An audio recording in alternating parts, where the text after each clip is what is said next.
تامین امنیت عضوقواری یکی از هدف‌های اساسی دولت و حکومت به حساب رفته. در این زمینه کارهای زیادی از طرف ریاست استانداردیزاسیا، مترولوژی، سرتیفیکاسیا و نظارت سودای ولایت مختار کوهستان بدخشان به راه گذاشته شده است. کارمندان ریاست پیوسته جوربینی‌های نظارتی و پیشگیری کننده در نقطه‌های سودای قلمرو شهر و نواحی ولایت و بازارها برگزار نموده، ضمن آنها در حجم 200 کیلوگرم محصولات خوراکی پاسیفت که از جانب صاحبکاران ولایت به سودا برآورده شد از معاملات گرفته شده مورد تشخیص آموزشگاه ریاست قرار داده شد. ضمن تشخیص معلوم گردید که محصولات به طلبات استاندارد برابر نبوده، استعمال آن میتواند باعث مبتلا شوی به بیماری گرداند. در مرور یک هفته از طرف کارمندان ریاست در نتیجه گذراندن ریدها و سنجش‌های مشترک محصولات غیر استانداردی به آزمایشگاه وارد گردیدند که در نتیجه معین کردن تشخیص محصولات مهلت استعمالشان گذشتگی و به طلبات اجرت معیاری جوابگو نیستند. صاحبکاران به مانند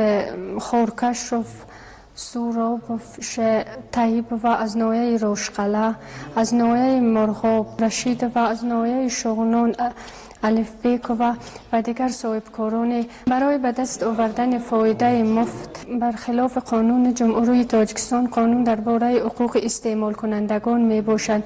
محصولات به مقدار 200 کیلو به مبلغ 3000 سامانی از قبیل محصولات مکرانی، محصولات قنادی، محصولات شیری، محصولات مکرانی، محصولات نیاز مردم، محصولات اسیب و محصولات کودکانه از معاملات گرفته شده در نزد کمیسیون نیست و نابود کرده می شود. کارمندان ریاست محصولات پاسیفت را به جای مخصوص آورده آن را نابود کردند. گرچنده پیوسته از جانب ریاست مذکور در بازار و مغازه‌های حدود ولایت سنجش‌های مقصدناک گذرانیده شده باشد هم، اما چنین کارها از جانب برخی از صاحبکاران به مشاهده می رسد. متخصصان ریاست بر آن عقیده‌اند که با برگزاری چنین چاره‌بینی‌ها و ادامه پیشبرد کارهای فهمانده‌ای این سوداگران نیز از سودای محصولات پاسیفت و مهلتش گذشتگی دست خواهند کشید.